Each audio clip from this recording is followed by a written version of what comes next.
नमस्कार मित्रों, मैं डॉक्टर कृति साहित्य कृति के यूट्यूब चैनल पर आपका स्वागत करती हूँ। पिछली वीडियो में हमने गोविंद पांडे जी की वस्तुनिष्ठ हिंदी पुस्तक से काव्यशास्त्र को पढ़ना प्रारंभ किया था, जिसमें हमने सबसे पहले संस्कृत के काव्यशास्त्र के जो आचार्य हैं उनके बारे में विस्तार रूप से पढ़ा था। आज की इस वीडियो में हम पढ़ेंगे काव्य लक्षण के बारे में। तो पिछला वीडियो बहुत महत्वपूर्ण है काव्यशास्त्र से संबंधित विभिन्न संप्रदायों से। तो यदि आपने वो वीडियो नहीं देखा है तो वीडियो के डिस्क्रिप्शन बॉक्स में आपको लिंक मिल जाएगा। साथ साथ प्लेलिस्ट में आपको सभी हिंदी साहित्य से संबंधित वीडियो जो भी मैंने अब तक बनाई है वो सब मिल जाएंगी। आप ज़रूर से वहाँ से पढ़ लें, क्योंकि वो सभी वीडियो आपकी परीक्षा की दृष्टि से बहुत महत्वपूर्ण है। जैसा कि मैं बार बार अपनी वीडियो में कहती हूँ कि चाहे आप किसी परीक्षा की तैयारी कर रहे हो, लेकिन अगर हिंदी विषय को लिया है आपने तो वो सभी वीडियो आपकी परीक्षा की दृष्टि से बहुत महत्वपूर्ण है। गोविंद पांडे की एक सीरीज चल रही है हमारे चैनल पर, और ये सभी आपके वस्तुनिष्ठ प्रश्न की दृष्टि से आपकी परीक्षा में बहुत उपयोगी है। निश्चित रूप से परीक्षा में आपको इससे प्रश्न देखने को मिलेंगे, तो किसी भी वीडियो को आप मिस ना करें। और हर रोज की वीडियो मेरे चैनल पर आती है शाम के 8 से 9 के बीच में, तो आप ज़रूर से वीडियो को चेक करें, उसे पढ़ें, ताकि आपकी हिंदी विषय से तैयारी बहुत अच्छे से हो पाए। इसके साथ साथ चैनल पर यदि नए आए हैं तो चैनल को सब्सक्राइब कर लीजिए, इसे लाइक ज़रूर करिए। यदि वीडियो पसंद आई हो, आपको मुझसे कुछ भी पूछना हो तो वीडियो के कमेंट सेक्शन में आप मुझसे पूछ सकते हैं।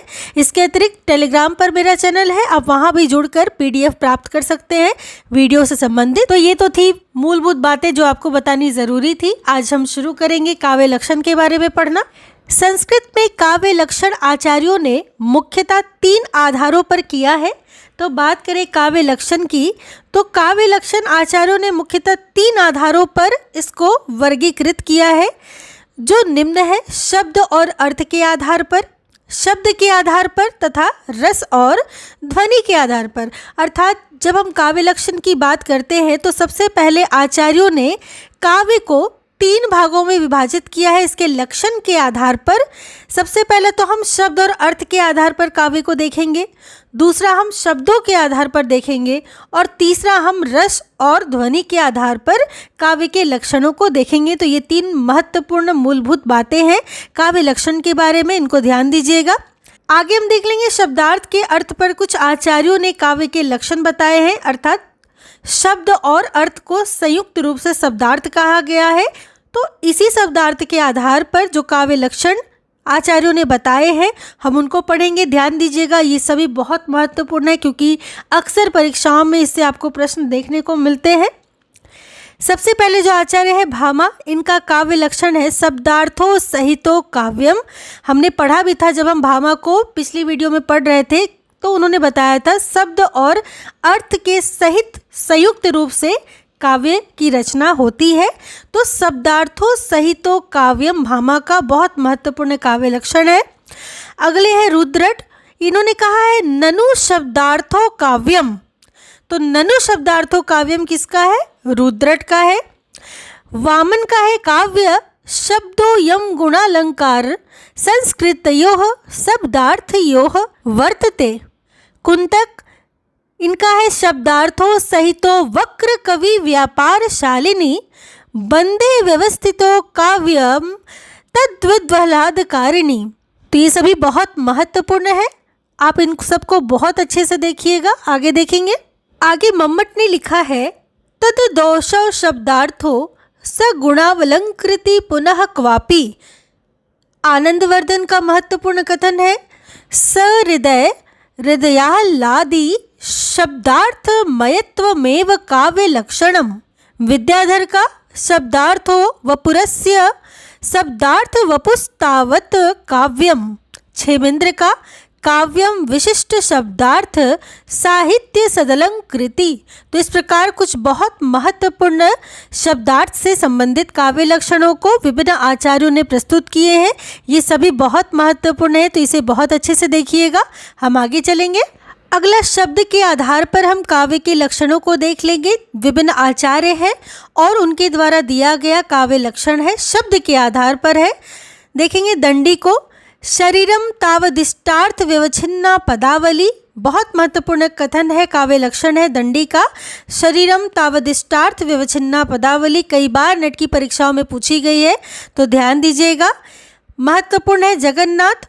रमणीयार्थ प्रतिपादकः शब्दः काव्यम, बहुत महत्वपूर्ण है, कई बार नेट की परीक्षाओं में ये भी पूछी गई है। दंडी और जगन्नाथ बहुत महत्वपूर्ण है, बहुत अच्छे से इन्हें देखिएगा। इसके अतिरिक्त जयदेव को बस आप एक बार वीडियो को रोक करके पढ़ लीजिएगा। हम आगे चलेंगे, रस और ध्वनि के आधार पर काव्य लक्षणों को देखेंगे। इसमें भी बहुत सारे आचार्य हैं जिन्होंने रस एवं ध्वनि के आधार पर काव्य के लक्षण बताए हैं।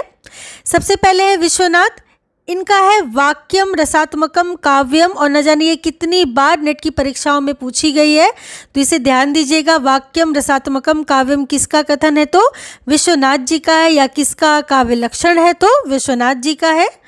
वही भोजराज का है, इसको बस आप एक बार वीडियो को रोक के पढ़ लीजिएगा। हम आगे चलेंगे, आगे हम देख लेंगे मध्यकालीन हिंदी कवियों ने निम्नलिखित काव्य लक्षण बताए हैं। अब हिंदी के कुछ कवियों को देखेंगे जिन्होंने काव्य के लक्षण बताए हैं, जिसमें केशवदास आते हैं। इन्होंने लिखा है, यद्यपि सुजाति सुलक्षणी सुबरस सरस सुवृत भूषण बिनु न बिराजई कविता बणिता मित। ये भी कई बार नेट की परीक्षाओं में पूछी गई है, तो बहुत अच्छे से इसे देखिएगा। केशवदास जी की बहुत महत्वपूर्ण पंक्तियां हैं काव्य लक्षण के संदर्भ में कि यद्यपि सुजाति सुलक्षणी सुबरन सरस सुवृत भूषण बिनु न बिराजई कविता बणिता मित। अगले चिंतामणि महत्वपूर्ण है, सगुन अलंकारन सहित दोष रहित जो होई शब्द अर्थ वारो कवित विबुध कहत सब कोई। ये चिंतामणि की बहुत महत्वपूर्ण काव्य पंक्तियां हैं, काव्य लक्षण है, कई बार नेट की परीक्षा में पूछी गई है, तो ध्यान दीजिएगा। इसके अतिरिक्त कुलपति मिश्र, इनका दोष रहित अरुगुण सहित कछुक अल्प अलंकार शब्द अर्थ सो कवित है ताको करो विचार। अगले हैं सुरती मिश्र, इनका वर्णन मनोरंजन जहाँ रीति अलौकिक होई निपुण कर्म कवि जो जूति ही काव्य कहत सब कोई। अगला कवि है देव, शब्द जीव ती अर्थ मन रसमय सुजस शरीर चलत वह जुग छंद गति अलंकार गंभीर। अगले हैं सोमनाथ, सगुन पदार्थ दोष बिनु पिंगल मत अविरुद्ध भूषण जुत कवि कर्म जो सो कवित कही शुद्ध। भिखारी दास, रस कविता को अंग भूषण है भूषण सकल गुण स्वरूप और रंग दूषण करे कुरूपता। तो इस प्रकार कुछ महत्वपूर्ण काव्य के लक्षण मैंने आपको बताए, जिनको विशेष रूप से मैंने महत्वपूर्ण बताया है, जैसे केशवदास, चिंतामणि, ये सब बहुत अच्छे से आप देखिएगा। परीक्षाओं में इनसे प्रश्न आपको ज़रूर देखने को मिलेंगे। हम आगे चलेंगे, तो मध्यकालीन कवियों को देखने के बाद अब हम आधुनिक युग के हिंदी आचार्यों व कवियों को देखेंगे जिन्होंने निम्नलिखित काव्य लक्षण लिखे हैं।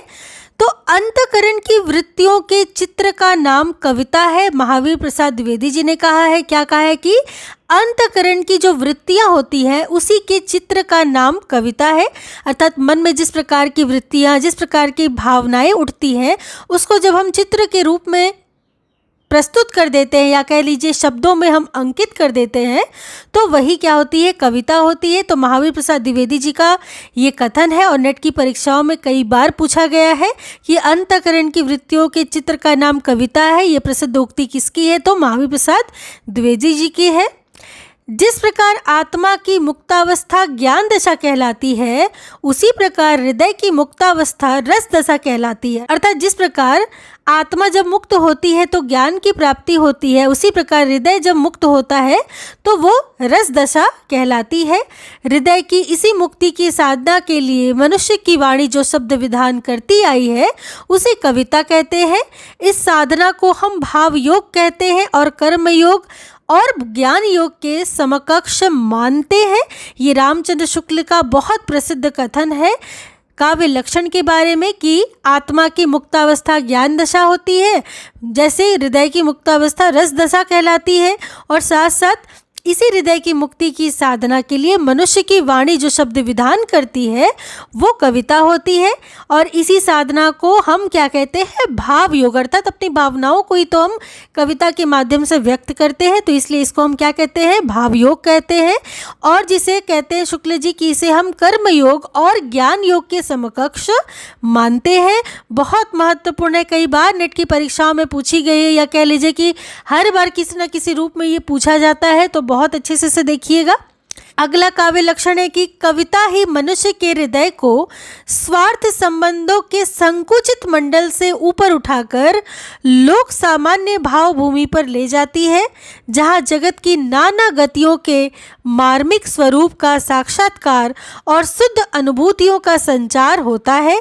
रामचंद्र शुक्ल ऐसा लिखते हैं कि मनुष्य क्या है, मनुष्य के हृदय को कविता ही स्वार्थ के सभी संबंधों से ऊपर उठाती है, क्योंकि स्वार्थ संबंधों को संकुचित माना गया है।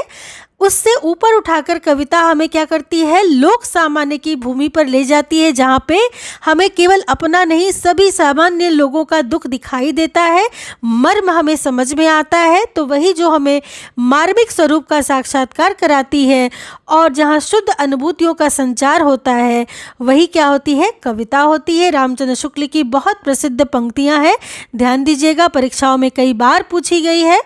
काव्य तो प्रकृत मानव अनुभूतियों का नैसर्गिक कल्पना के सहारे ऐसा सौंदर्यमय चित्रण है जो मनुष्य मात्र में स्वभावतः अनुरूप भावोच्छ्वास और सौंदर्य संवेदन उत्पन्न करता है।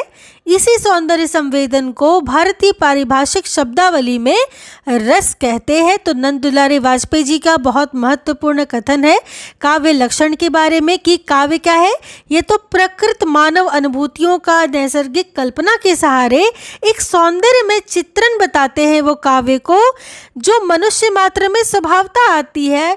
मनुष्य मात्र के भावों का जब उच्छ्वास होता है, जब भाव उत्पन्न होते हैं और वे जब सौंदर्य संवेदन उत्पन्न करते हुए प्रकट होते हैं, तो सौंदर्य संवेदन को भारतीय पारिभाषिक शब्दावली में रस कहते हैं। नंद दुलारे वाजपेयी जी का काव्य लक्षण को लेकर प्रसिद्ध उक्ति है, ध्यान दीजिएगा, कई बार नेट की परीक्षाओं में पूछी गई है। तो ये सभी उक्तियां जो आप पढ़ रहे हैं, सभी किसी न किसी बार परीक्षा में पूछी जा चुकी हैं, तो इन सबको आपको बहुत अच्छे से देखना है।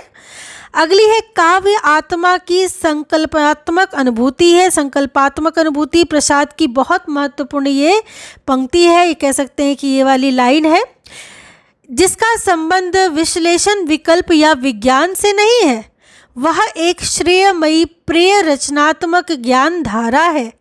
तो काव्य क्या है कि यह आत्मा की संकल्पात्मक अनुभूति है, जिसका संबंध विश्लेषण विकल्प या विज्ञान से कभी नहीं होता। वह तो क्या होती है, एक श्रेयमयी प्रिय रचनात्मक ज्ञान धारा है।